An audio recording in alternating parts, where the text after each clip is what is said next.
Bonjour à tous, donc dans cette vidéo je vous propose un exercice sur les récurrences et les fonctions. C'est-à-dire qu'on va utiliser nos connaissances sur les fonctions pour pouvoir faire la récurrence de la question 2. Donc la question 1, ça va être en dehors des suites, et des récurrences même, on va étudier une fonction. Alors pourquoi cette fonction 3x sur 1 plus 2x? Parce que la suite ici qu'on définit, oui, c'est une suite définie à l'aide d'une fonction.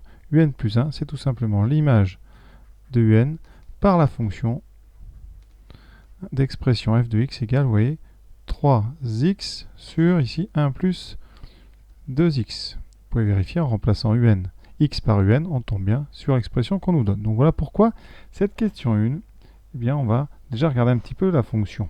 Cette fonction, elle est définie, d'après le texte, sur 0 plus l'infini. Donc on va prendre cet ensemble. On pourrait le définir un petit peu plus grand, parce qu'ici, les valeurs interdites, il n'y en a qu'une. Plus 2x différent de 0, c'est 2x égale moins 1, x égale moins 1,5. Donc la fonction est tout à fait définie sur 0 plus infini. On s'en contentera parce que dans l'exercice, vous allez voir, les termes de la suite sont toujours entre 0 et 1. Donc la première question, ça va être une étude de dérivée. Alors la fonction f, elle est dérivable parce que c'est une fonction rationnelle ici. C'est une division de deux polynômes, donc c'est une fonction rationnelle. Et d'après le cours de première, elle est dérivable sur son ensemble de définitions. Dérivable sur df. Donc on peut dériver. Alors pour dériver ça, c'est une division. Donc on va utiliser la formule u sur v. La dérivée de u sur v, c'est u'v moins uv' sur v carré. Donc ici, on va appliquer cette formule avec u de x égale 3x, c'est le numérateur de notre fonction. Et v de x, c'est 1 plus 2x. On a besoin donc de u' de x, dérivée de 3x, c'est 3, et de v' de x, la dérivée, c'est 2. J'applique donc la formule. F' sera donc l'expression u'. Donc, la première diagonale, vous voyez, on fait comme ça, 3 fois 1 plus 2x, moins uv', c'est-à-dire 2 fois 3x. 2 fois 3x, tout ça sur v carré, qu'on ne développe jamais, parce que c'est strictement positif, 1 carré. Conséquence ici, 3 plus 2x, donc ça fait 6x moins 6x, il reste 3 sur 1 plus 2x au carré. Les variations de f, donc il faut étudier le signe de f'. Alors f' est évidemment strictement positif, vous avez un numérateur qui est 3 et un dénominateur non nul, c'est 1 carré, donc c'est strictement positif. Donc la fonction f, elle est strictement croissante sur R+. Deuxième question. On va vous demander ce qui se passe sur 0,1. Donc sur 0,1, je vais faire le tableau de variation de cette fonction, mais uniquement sur 0,1. Donc ici, on va prendre x entre 0 et 1. On a f qui est strictement croissante, et je vais calculer l'image de 0. Alors f de 0, vous voyez, on remplace 3 fois 0 sur 1, donc ça fait 0. L'image de 1, 3 fois 1 sur 1 plus 2 fois 1 sur 1 plus 2, donc 3 sur 3, ça fait 1. Conséquence. Donc, d'après ce tableau, et parce que f est strictement croissante, quand x est entre 0 et 1,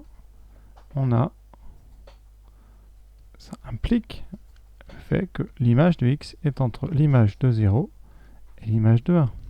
Donc, eh bien pour tout x appartenant à l'intervalle 0,1, on a bien f de x qui appartient à f de 0, f de 1. Et f de 0, f de 1, qu'est-ce que c'est? Eh bien, on vient de le montrer, c'est 0 et 1. Donc, c'est bien 0,1. Donc, ça veut dire que l'image de l'intervalle 0,1 est à l'intérieur de 0,1. Donc, l'image de l'intervalle fermé 0,1 eh bien, est inclus à l'intérieur de l'image 0,1. C'est même égal à l'intervalle 0,1 ici. Mais dans l'exercice, ça nous servira, c'est cette inclusion. C'est-à-dire que dès qu'un élément est entre 0 et 1, son image est à l'intérieur de 0,1. Et on va pouvoir comme ça faire notre récurrence, vous allez voir, tranquillement.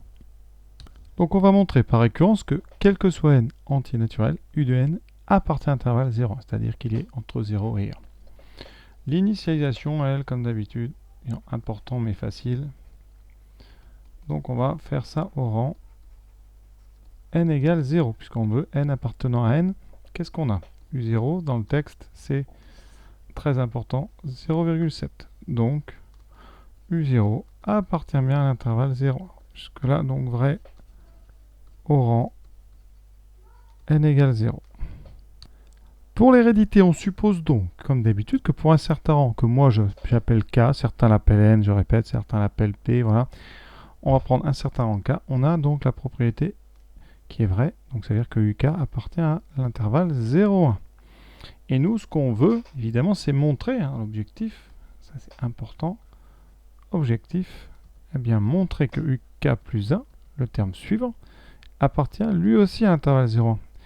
Et là où c'est étrange, c'est que cette récurrence, en fait, elle est évidente, parce qu'on a déjà fait le travail dans la question 1A et 1B. Qu'est-ce qu'on sait? Comme UK, il appartient à 0,1, c'est un élément d'intervalle 0,1, d'après la B, d'après la question 1B, son image, f de UK, appartient aussi à 0,1. D'accord? C'est l'étude des variations qui nous dit ça. Or, l'image de UK, c'est tout simplement le terme de rang K plus 1, la suite UN, donc c'est UK plus 1. Et parce que vous voyez, on a utilisé la fonction qui permet de décrire la suite. Conséquence, et bien donc, UK plus 1, et bien il appartient lui aussi à 0,1. Et l'hérédité est déjà démontrée, donc c'est une récurrence très simple. Hérédité démontrée. Donc après, vous rédigez la conclusion comme d'habitude avec soin. La conclusion, je vais la donner à l'oral. Donc, vous dites que la propriété est vraie au rang 0. L'hérédité est démontrée. Donc, par le principe de récurrence, eh bien, la propriété est vraie pour tout n appartenant à n. Et donc, eh bien, on a bien que un appartient à l'intervalle 0,1. Donc, 0 est inférieur ou égal à un, qui lui-même est inférieur ou égal à 1. Et on va pouvoir passer à la troisième question. Pour étudier un sens de relation de suite, il faut étudier le signe, c'est la méthode plus simple, de un plus 1 moins un. Alors, on va regarder ce que ça donne, parce que ce n'est pas des expressions trop compliquées, ça donne 3 un plus sur 1 plus 2 un moins un. On regarde, on va mettre au même dénominateur, puis on regardera si ça marche, mais tant mieux. Sinon, on essaiera une autre méthode. Donc, je mets au même dénominateur, ça donne 3 un moins 1 plus 2 un moins un. Voilà. On regarde le numérateur. Alors, il y a des choses un peu bizarres. Donc, 3 un moins... Alors, attention, j'ai fait une bêtise ici. C'est pas moins un, c'est fois un. Faites très attention. Ça fait donc moins un moins 2 un au carré. Divisé par 1 plus 2 un. Ce qui nous donne donc des un. Alors, j'en ai donc 2 un moins 2 un au carré. Divisé par 1 plus 2 un. Alors, en haut, il va nous falloir le signe. Je vous rappelle que pour savoir si la suite est croissante ou décroissante, il faut trouver le signe, en fait, de cette différente. Quel est son signe en fonction de n? Alors, le dénominateur, c'est très simple. On a montré que un était entre 0 et 1, donc 1 plus 2 un, il est positif. Ça, on le dira, mais c'est évident. Donc, ce qui nous manque, c'est le signe du dénominateur. Alors, ce dénominateur, c'est une fonction du second degré, en tout cas en un. On peut, vous voyez, il n'y a que deux termes, donc on peut factoriser ici par un. Donc, je vais le faire. On va regarder. Donc, ici, on a un facteur de 2 moins 2 un. Voilà. Alors, je ne sais pas pourquoi j'ai laissé le 2. J'aurais pu faire un petit peu mieux en factorisant par 2 un. Ça aurait été plus intelligent. Ça fait 1 moins un. Voilà. Ça évite en fait cette factorisation de faire un discriminant pour trouver des racines et factoriser par la suite. Alors qu'est-ce qu'on fait de tout ça? On sait que pour tout n appartenant à n, on sait que un, on l'a démontré, est entre 0 et 1. Alors là-dedans, qu'est-ce qu'on a? Ça veut dire que déjà, 2 fois un, il est supérieur ou égal à 0, puisque un est positif. Ensuite, un est plus petit que 1. Donc 1 moins un, si vous mettez un à droite, il est positif. Pour ceux qui ne le voient pas, vous partez de un inférieur à 1, vous mettez tout à droite, ça fait 0 inférieur à 1 moins un.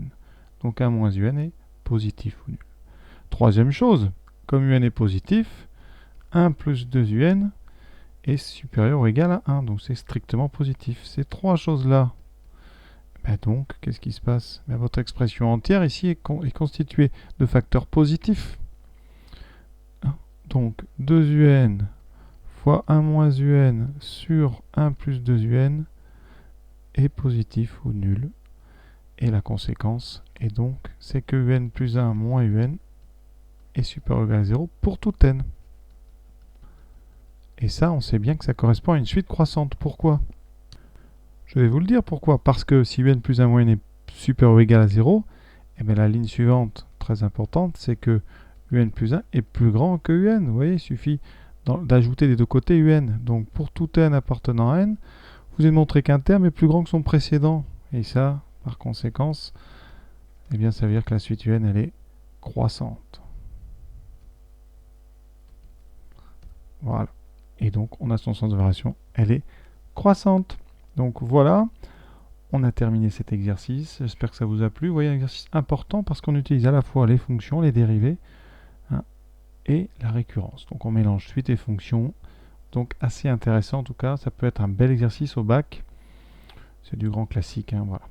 J'espère que ça vous a plu. N'hésitez pas évidemment à commenter, à poser des questions s'il y a des choses qui vous ont échappé, à liker si vous voulez, à vous abonner et à en parler autour de vous. Merci d'avance. À bientôt.